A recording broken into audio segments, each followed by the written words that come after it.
Boa noite a todos. Meu nome é Márcia. Eu falo mais uma vez através do Núcleo de Estudos Espíritas Amor e Paz para mais esse Evangelho. Vamos nesse momento serenando o nosso coração, nos ligando à espiritualidade maior, aos mentores amigos, pedindo que Ele nos envolva em muita paz e muita proteção, que envolva o nosso lar, os nossos familiares, envolva nós mesmos em muita luz e muita proteção. Que possamos estar receptivos para receber do alto todas as bênçãos, agradecidos que estamos por mais essa oportunidade do trabalho bendito. Graças a Deus. Gente, o Evangelho de hoje é o capítulo 7 do Livro dos Espíritos, do Evangelho segundo o Espiritismo, bem-aventurados os pobres de espírito. O que se deve entender por pobres de espírito? Bem-aventurados os pobres de espírito, porque deles é o reino dos céus. A se diverte com essa máxima. Bem-aventurados os pobres de espírito, como com muitas outras que não compreende. Por pobres de espírito, entretanto, Jesus não entende os tolos, mas os humildes, e diz que o reino dos céus é destes, e não dos orgulhosos. Então, essa passagem, quando o Evangelho diz pobres de espírito, então, são aqueles humildes, são aqueles que de alguma maneira creem em Deus, acreditam na possibilidade de um ser maior, de um ser supremo, que veio nos ensinar o amor, veio nos ensinar a tolerância, a paciência, a caridade. E para aqueles que são humildes, os humildes sempre estão aptos a aprender, porque todos nós estamos aqui para um aprendizado constante. Então, aquele que acha que já sabe tudo, não tem sentido estar aqui na Terra. Se fosse um espírito tão evoluído assim, não teria motivo para ele estar aqui. Então, ele é bem-aventurado porque ele crê, porque ele acredita na possibilidade do aprendizado e dessa existência como uma forma de evoluirmos como espíritos. E ele continua dizendo: os homens cultos e inteligentes, segundo o mundo, fazem geralmente tão elevada opinião de si mesmos e de sua própria superioridade que consideram as coisas divinas como indignas de sua atenção. Então, às vezes, o homem é muito culto, muito inteligente, tem um conhecimento acadêmico, mas a superioridade é tanta que ele não concebe um ser maior e supremo que saiba mais do que ele ou que tenha conhecimentos acima dos seus. Então, falta humildade para entender, porque eu posso ter um conhecimento específico numa determinada área, mas em outras, com certeza, eu tenho muito que aprender. E nós não estamos aqui na Terra, encarnados nesse mundo de expiação e provas, caminhando para o mundo de regeneração, para termos apenas conhecimentos científicos, acadêmicos, mas nós precisamos também desenvolver habilidades socioemocionais, ou seja, de conviver conosco, com as nossas imperfeições, com as nossas limitações e lidarmos também com as dificuldades dos nossos semelhantes, no nosso lar, no nosso ambiente de trabalho, onde quer que nós estejamos. Então, nós precisamos ser humildes para entendermos que cada dia é uma possibilidade de aprendizado, dentro do nosso lar, no nosso ambiente de trabalho, dentro da casa espírita. Às vezes nós vamos ouvir o Evangelho e de repente é um expositor, a gente olha e fala, nossa, não gosto tanto, prefiro o outro expositor. E às vezes falta humildade para nós pensarmos, que mesmo às vezes aquele que não tem o dom da oratória, e tem um outro que às vezes tem maior domínio da língua, mas aquele outro primeiro tem uma bondade, uma humildade, e uma experiência e quem sabe vivências de outras vidas e que muito tem a acrescentar. Então nós precisamos ser humildes para sabermos ouvir o outro, né? Os nossos filhos, porque às vezes, muitas vezes falta humildade para nós ouvirmos o outro. Então os nossos filhos são também nossos companheiros de jornada. O nosso companheiro, a nossa companheira, nosso também é aquele que de alguma maneira está compartilhando essa existência conosco e nós muito temos o que aprender com eles. Mas muitas vezes o nosso orgulho e a nossa vaidade não nos permite dizer que nós não sabemos, que nós temos dúvida, que nós temos medo. E quando nós, de alguma maneira, mostramos que somos espíritos ainda em aprimoramento e também somos capazes de dizer quando nós precisamos de ajuda, isso é muito importante, é um exercício para essa nossa existência. E o Evangelho continua. Preocupados somente com eles mesmos, não podem elevar o pensamento a Deus. Então é aquele egocêntrico, ele só vê a ele mesmo, né? Ele e o restante do mundo. Então tudo é o primeiro, tudo dele é o melhor, tudo dele é o mais importante, só ele tem razão e o restante tem que estar submetido de alguma maneira à sua vontade. Eu brinco sempre que é assim, é duro ser apenas o máximo, né? É a máxima dessas pessoas, né? Que acham que só elas sabem de tudo. Essa tendência a se acreditarem superiores a tudo leva-os muito frequentemente a negar o que, sendo-lhes superior, pudesse rebaixá-los e a negar até mesmo a divindade. Então, como assim? Né? Se eu sou tão maravilhoso, sou tão um ser supremo, como pode ter alguém melhor do que eu?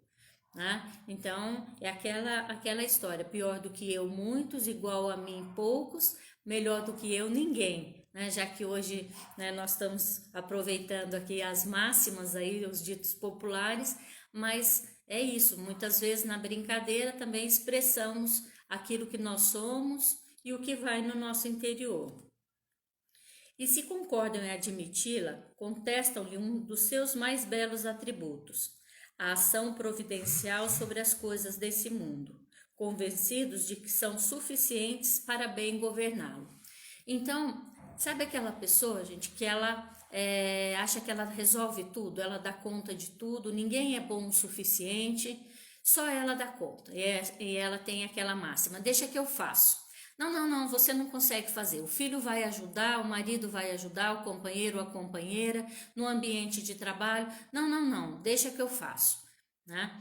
Eu tinha uma conhecida, gente, não pode falar mal dos parentes, né? Espíritas que somos, né? Precisamos evoluir, mas uma tia que ela era assim, nas festas familiares, minha mãe, as outras tias podiam ajudar, mas lavando as panelas, limpando a cozinha, porque fazer o quibe só o dela, e só ela sabia fazer, e tem toda uma forma ali que ninguém mais pode, de alguma maneira, contribuir, porque senão o quibe não ia sair, né, conforme o esperado, e realmente é um quibe maravilhoso. Mas às vezes falta um pouquinho de humildade para deixar o outro aprender, para compartilhar, o fazer junto, é tão gostoso. Às vezes a gente vai cozinhar com o filho, ou com um sobrinho, ou com uma criança, ele vai fazer uma bagunça danada, ou o filho não vai fazer exatamente a receita como você queria, mas quando nós estamos juntos ali, não é só uma receita, não é só um bolo, estamos compartilhando momentos, experiências, vivências, que nós vamos levar por uma vida toda. Eu sempre comento que eu fui criada em fazenda e eu lembro muito de fazer queijo com a minha mãe. Então, naquele momento ali, espremendo para o queijo ficar lisinho e ela ia mostrando como fazia. E aquilo eram momentos que a gente conversava, que ela contava coisas e que juntas nós estávamos construindo uma história, né? Uma história de mãe e filha, e isso eu vou levar para toda a vida. Então é importante nós pensarmos nisso, ao invés da perfeição, de nós compartilharmos os momentos de convivência, familiar, para aprendermos juntos, né? Para eu poder ensinar, mas também aprender. Continuando, a ação providência, tomando a sua inteligência como medida de inteligência universal a tudo compreender, não podem admitir como possível aquilo que não compreendem. Quando se pronunciam sobre alguma coisa, seu julgamento é para eles inapelável. Então, ele não pode admitir que ele não sabe. Então, numa sociedade que nós vivemos, que é a sociedade do opinismo, do achismo, onde todo mundo tem que achar alguma coisa, e muitas vezes isso é muito preocupante, gente, porque às vezes alguém chega e me pergunta: Márcia, o que você acha de uma situação específica? Às vezes eu não tive tempo de me reiterar do que se trata o assunto, às vezes eu não pensei sobre aquilo, e quando eu sou convocada a dar uma opinião, muitas vezes eu vou emitindo essa opinião sem ter os argumentos necessários para que eu possa opinar. Então é importante, e aí, gente, nós percebemos os absurdos que saem, né, em época de pandemia, os comentários, o que a gente vê nas mídias, nas redes sociais, receitas, né, para o Covid, as mais esdrúxulas possível, e as pessoas vão acreditando e embarcando naquilo que está posto como verdade, sem questionar o que está recebendo como informação. Às vezes é de uma pessoa amiga e você pensa, mas se é de uma pessoa amiga, eu posso confiar. Não, gente, às vezes na própria urgência do dia a dia, o amigo recebe aquela mensagem e já passa, compartilha. Você também ali meio atropelado que tá, olha, mais ou menos parece com aquilo que você acredita ou de alguma maneira você acha que é interessante, você repassa. E depois você com mais cuidado, você vai perceber às vezes que ali tinha alguma informação que não era verídica. Precisamos saber a fonte, quem disse, né? Quando disse, por que disse. A verdade, ela não está posta como uma verdade absoluta porque está né, num canal A, B ou C. É importante que a gente leia informações em veículos de mídias diferentes, que possamos ouvir pessoas diversas sobre um determinado assunto, para aquilo que eu não sei, eu possa passar a conhecer e aí sim emitir uma opinião mais embasada, com argumentos e não simplesmente naquilo que eu acho, né? Porque muitas vezes isso leva a informações equivocadas e que podem causar, por exemplo, um prejuízo para alguém. Então, às vezes, nós adoramos receitar, né, alguns remédios para os amigos e tudo. Ah, mas é só um chazinho. Às vezes, aquele chazinho, gente, porque nós não podemos esquecer, um chá é um medicamento, né? Não é porque um chá ali tem um princípio ativo e isso pode ser muito prejudicial, por exemplo, para uma pessoa que tem uma determinada doença, que pode ser bom para uma coisa, mas pode ser um prejuízo para outro, porque a diferença entre o remédio e o veneno é só a dosagem. Então, aquilo que te faz bem, para o outro já faz mal. Eu conheço pessoas, por exemplo, que tomam um suco de maracujá, adormece profundamente, gente, como se fosse anestesiada. Se for um suco puro de maracujá, eu já vivenciei isso na minha família. Aí você fala, não, é brincadeira. Não, é real. Então você fala, por quê? Porque tem a maracujina é uma substância calmante, mas às vezes para algumas pessoas isso pode ter um prejuízo ali ou então ter um resultado adverso. Então nós precisamos realmente tomar cuidado e se não sabemos, não vamos falando daquilo que nós desconhecemos. Ouvir é uma coisa, mas daí nós expressarmos um juízo de valor ou mesmo ir comentando determinadas informações. Às vezes, gente, é comum, por exemplo, nas mídias, né, sai alguma informação dizendo de uma acusação a uma pessoa, a uma instituição, e a mídia, de repente, tá ali o tempo todo, passando na TV, passando no Facebook, passando nas redes sociais de uma maneira geral, e muitas vezes a gente não para olhar a procedência de fato. Não sei se vocês lembram de uma história de uma escola em São Paulo, que a escola foi acusada de abuso sexual envolvendo crianças, e essa escola foi fechada. A dona da escola acabou morrendo, teve crise depressiva, o casal acabou se separando por conta disso, a escola fechou, e muito tempo depois, gente, foram verificar, constatar e investigar, não havia crime. Então nós, na pressa de opinarmos, vamos julgando de maneira às vezes irresponsável, e isso pode trazer um grande prejuízo. Então isso vale também na nossa família. Sabe quando vem aquela pessoa que já chega perto de nós, ali um conhecido no ambiente de trabalho, olha, não quero falar nada não, mas o fulano, olha, e aí começa, gente, a maledicência, começam aí os problemas. Então, se nós pudermos serenar, ao invés de emitirmos já uma opinião ou um julgamento, quando alguém já chega falando, o que que você acha do fulano, o que que acha do sobrinho, da sobrinha, da cunhada, vamos parar e pensar, né? Poderia, esse julgamento, essa opinião, poderia ser conosco, né? Direcionado a nós. Então vamos serenar nesse momento e ouvirmos mais do que falar, né? Isso é uma sabedoria. Se não admitem um mundo invisível e um poder extra-humano, não é porque isso esteja fora do seu alcance, mas porque o seu orgulho se revolta à ideia de alguma coisa a que não possa sobrepor-se e que os faria descer de seu pedestal. Então, aquele que não acredita, o incrédulo, não é porque ele não tem a capacidade, porque ele tem um conhecimento, e ele sabe, e ele tem condições de entender, né, dessa possibilidade de uma existência além daquilo que é palpável, daquilo que é visível. Mas na minha arrogância, na minha prepotência, eu não concebo algo além de mim. Então eu nego a existência de todo aquele ser, né, que possa estar acima de mim, porque eu sou o meu Deus, né? Eu sou aquele que tudo sabe, aquele que tudo pode. Eis porque só tem sorrisos de desdém por tudo que não seja do mundo visível e tangível.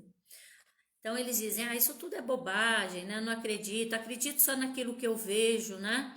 E se formos pensar mesmo em termos científicos, muito do que existe na natureza não é tão palpável assim, né? A energia que está presente num átomo, eu não consigo ver, mas eu tenho condições de mensurar quando a gente olha, por exemplo, uma bomba atômica, Hiroshima e Nagasaki, né? Uma bomba com a energia contida dentro de um átomo, de uma partícula tão pequenininha que eu mal consigo enxergar, e tem uma energia tão violenta assim, que é capaz, por exemplo, de destruir uma cidade inteira, né? Então, e eu não consigo visualizar. Como é que eu sei, né, da presença do oxigênio? Eu não estou vendo, mas eu sei quando eu encho um balão que existe ar, que existe algo que está ocupando aquele espaço, mas eu não consigo ver. A radiação que tanto bem faz à humanidade, de alguma maneira para a ciência, na cura de doenças, através de exames, tudo isso e outras coisas mais que nós desconhecemos ou não podemos visualizar facilmente, mas que estão aí. Então, tem muitas questões, a própria configuração da Terra, né, quando alguém questionou, né, que a Terra seria o centro do universo, foi queimado, né, porque como assim, né, a Terra seria o que tem de mais importante, né? Não o Sol como uma estrela é importante também através do qual também nós dependemos da nossa existência de alguma maneira. Então, essas são verdades que foram postas num dado momento, e que, na verdade, aquilo que era o geocentrismo, a Terra no centro, passado um tempo nós percebemos, não, nós gravitamos em torno de algo, né, maior, mas naquele momento isso não poderia, até porque se o homem era um ser supremo e era aquele dotado de inteligência, ele não podia gravitar, girar em torno de nada, ele deveria ser o centro. E quem questionou isso, né, foi queimado, porque isso era uma heresia. Então, precisamos entender que as verdades, elas são postas num dado momento, numa contingência, ou seja, num determinado local, mas as verdades imutáveis da existência de Deus, né, da existência de um ser supremo, isso extrapola o tempo e a época que qualquer ser humano habita. Atribuem-se demasiada inteligência e muito conhecimento para acreditarem em coisas que, segundo pensam, são boas para os simples, considerando como pobres de espírito os que a levam a sério. Então, aqueles que têm fé são considerados, coitados, né? Eles não entendem, não sabem de nada, acreditam em tudo, mas eu, né, como sou muito inteligente, sabedor de muitas coisas, isso não é para mim. Então eu não levo muito a sério essas coisas que vão além da existência terrena. Até que um belo dia, né, a doença, a necessidade bate à minha porta e a primeira coisa que eu faço, o que é? Eu viro e falo, oh meu Deus, né? E ainda levanto as mãos, olho para o céu e falo, oh meu Deus, né? Sendo que eu nem precisaria olhar para o céu, porque Deus não está no céu e nem o céu é lá, o céu está no nosso entorno, está em todo local. Mas eu ergo as mãos para o céu e falo, oh Deus, tenha piedade. Aí nessa hora, né, eu vejo a grandeza de Deus e aí eu lembro que eu preciso, porque eu sozinho não dou conta dessa existência. Eu preciso ainda do Pai para me orientar, para me ajudar nessa jornada e nessa caminhada. Entretanto, digam o que quiserem, terão de entrar como os outros nesse mundo invisível que tanto ironizam. Então seus olhos se abrirão e reconhecerão o erro. Mas Deus, que é justo, não pode receber da mesma maneira aquele que desconheceu o seu poder e aquele que humildemente submeteu às suas leis, nem aquinhoá-los por aqui. Então, tudo bem, nós temos livre-arbítrio, nós temos possibilidades de fazer as nossas escolhas, mas nós seremos cobrados também, né? Se reconhecemos aquele que deu a sua vida por nós, que deu a vida do seu filho por nós, aqueles que zombaram da existência de Deus, que menosprezaram a existência de Deus, de alguma maneira responderão por isso.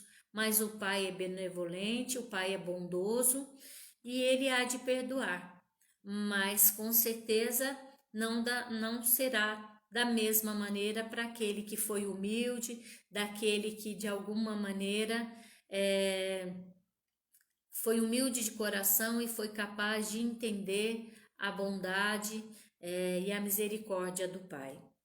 Ao dizer que o reino dos céus é para os simples, Jesus ensina que ninguém será nele admitido sem a simplicidade de coração e a humildade de espírito.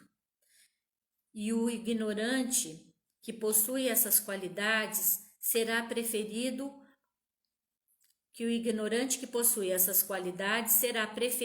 ao sábio que acreditar mais em si mesmo do que em Deus.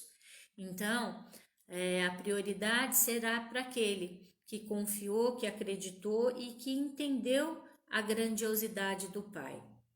Em todas as circunstâncias, ele coloca a humildade entre as virtudes que nos aproximam de Deus e o orgulho entre os vícios que deles nos afastam. E quem de nós não é orgulhoso, não é, gente? Quem em algum momento da nossa existência não se pega né, preso à vaidade, preso ao orgulho. Eu penso que a maior das nossas dificuldades, né, a maior das nossas fraquezas ainda, e que nós temos que trabalhar todos os dias. Né? Quando a gente começa um dia de trabalho, quando a gente começa o trabalho no nosso ambiente familiar, o nosso dia, numa conversa com os nossos familiares, numa conversa no nosso ambiente de trabalho, nós precisamos exercitar a humildade todos os dias. Né? Nós temos muita dificuldade em saber ouvir. Nós gostamos de falar, mas nós não gostamos de ouvir. E nós gostamos e ficamos felizes com os bajuladores, com aqueles que nos dizem o que nós queremos ouvir. E aqueles que nos dizem o que nós precisamos ouvir, esses, né, nós não gostamos, nos afastamos quando nos maldizemos ou mesmo criamos aí complicações com esses companheiros. E são muitas vezes esses que nos mostram e nos ensinam a humildade. E por isso, por uma razão muito natural, pois a humildade é uma atitude de submissão a Deus, enquanto o orgulho é a revolta contra ele. Mais vale, portanto, para a felicidade do homem ser pobre de espírito, no sentido mundano, e rico de qualidades morais. Então, o orgulho nos impede, nos cega, gente, nos impede de ver as coisas para além, né, da superficialidade. E o humilde, aquele mais simples, e que desenvolveu além das habilidades acadêmicas, cognitivas, mas se preocupou também em desenvolver habilidades morais, esse é capaz de entender, de se abrir para conhecer o outro, de conhecer o Pai em toda a sua grandiosidade. Então era isso que eu queria compartilhar com vocês, gente. Em época de pandemia, que possamos, estamos todos vivenciando momentos de grande aprendizado, vamos pensar assim, de grandes experiências, que nós possamos rever, né? Se estamos sendo humildes para ouvirmos e aprendermos com essa situação e não apenas maldizermos por aquilo que nós estamos vivendo e pensarmos para que tudo isso? Qual é o significado? Sairemos melhor dessa experiência? Ou nessa pandemia apenas estamos evidenciando aquilo que temos de pior? Então que nós possamos fazer essa reflexão e que possamos a cada dia buscar o nosso aprimoramento. Agradeço a todos por essa oportunidade bendita, que possamos estar juntos nessa caminhada com muita saúde, com muita força, com muita disposição e fé. Que a luz da espiritualidade envolva todos vocês, os familiares, em muita luz e proteção. E agradeço muito pela oportunidade bendita do aprendizado. Um abraço a todos, fiquem com Deus.